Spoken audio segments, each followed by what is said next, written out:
On the 18th of November, 1991, 3 fishermen left their village on Nikunau, one of the islands of the Kiribati group.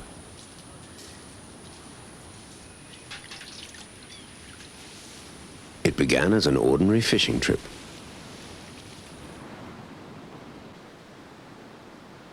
Seven months later, on the 11th of May, 1992, they finally made landfall in Western Samoa. They had run out of petrol, and strong winds had swept them out to sea. The ordeal that followed, in an open boat, exposed to the elements, is one of the great modern epics of survival.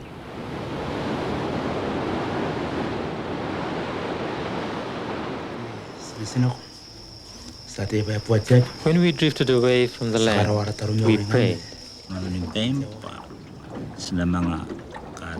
After that, we prayed 4 times every day, starting from early in the morning until the night time. Amen. We caught fish, quite a few, mostly tuna with our lines. We ate them raw.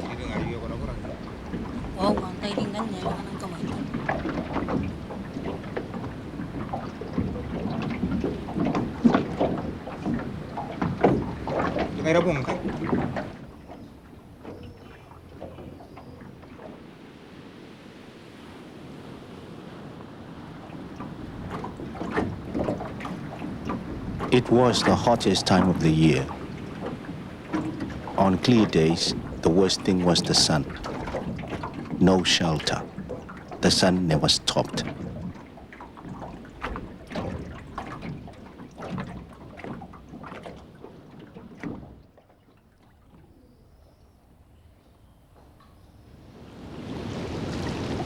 I think it was after 2 months. We saw something floating in the water.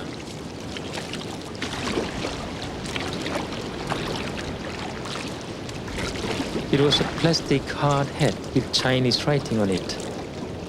That had most probably saved our lives in the end. We knew we must exercise, otherwise our muscles would waste away.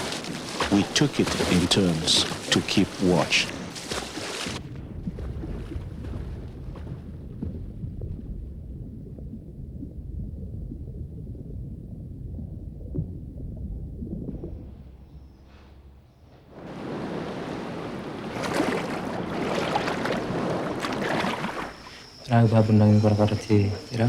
After 3 months of drifting, the sea was very rough. We were hit by a very large wave, and the boat capsized.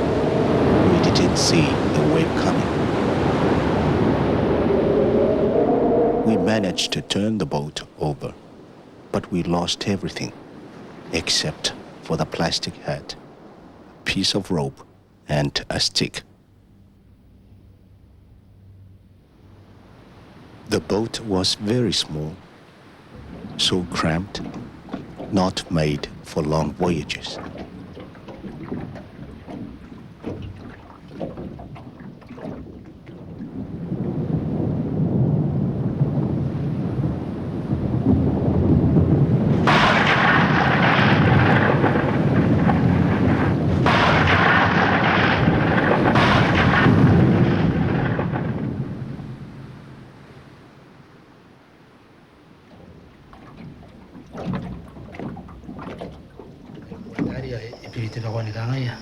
After we lost everything in the capsize, we used the rope to lasso sharks. That was our only food.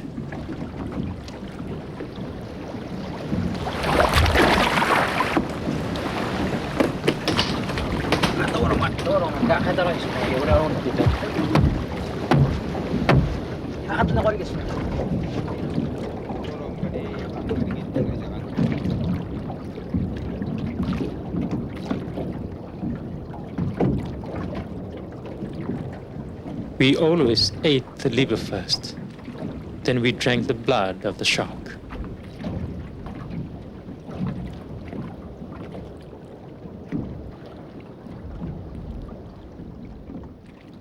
The fishermen had faith they would survive. In the village of Tambamatang on Nikunau, their families never stopped believing that they would return. Well, after the boy's disappearance, I felt God is my hope and I trusted in God. There is a custom we call Tawanmi, to hold, save something. It is a symbolic link with the absent person.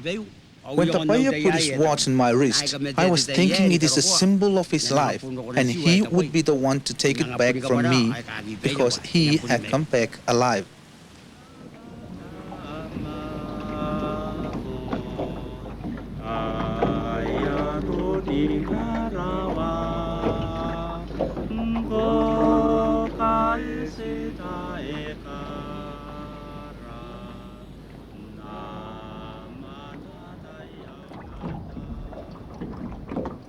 Our friend got sick.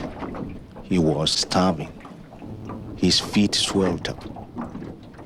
Then his legs. Finally, his whole body was swollen. One morning, he was very weak. He died in the afternoon. We kept him with us for one night. Then we put his body over the side in the afternoon.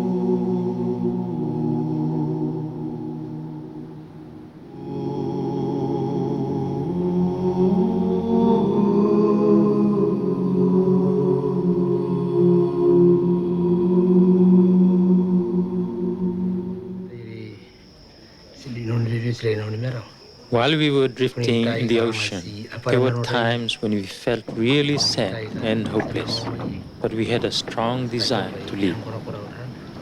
Fortunately, we had the determination to endure all the difficulties of those 7 months.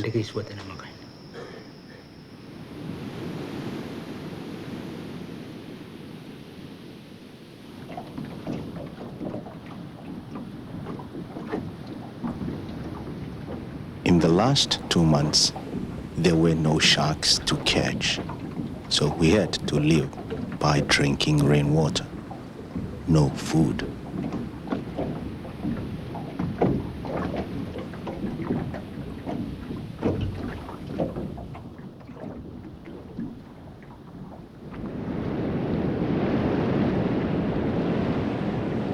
One day, as it was getting dark, we saw land on the horizon.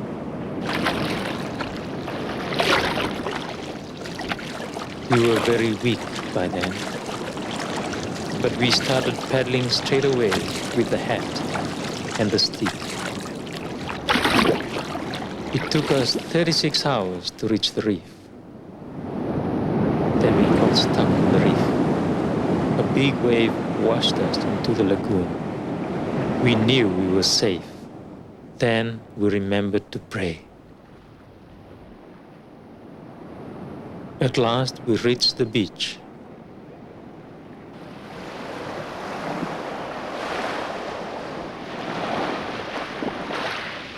I could only walk with difficulty. A renter could only call.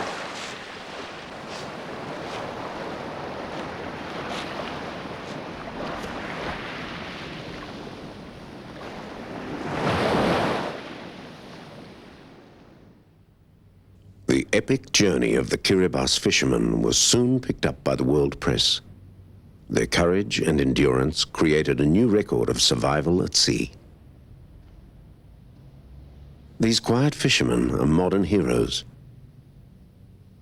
For 7 months, they suffered heat, exposure, and privation on a journey of over 2,500 kilometers. Only their skills and their long familiarity with the sea enabled them to endure this remarkable odyssey until their homecoming.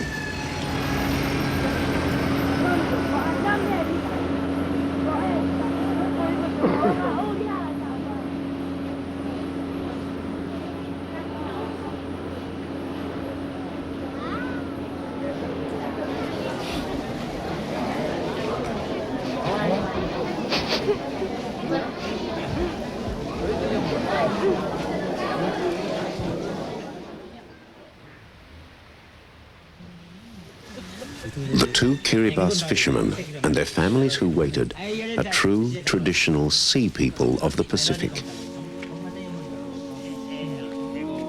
The fishermen had the instinct to become a living part of the sea, to accept without resisting the flow, the drift, and the currents of the ocean that would finally bring them home from this longest such journey on record.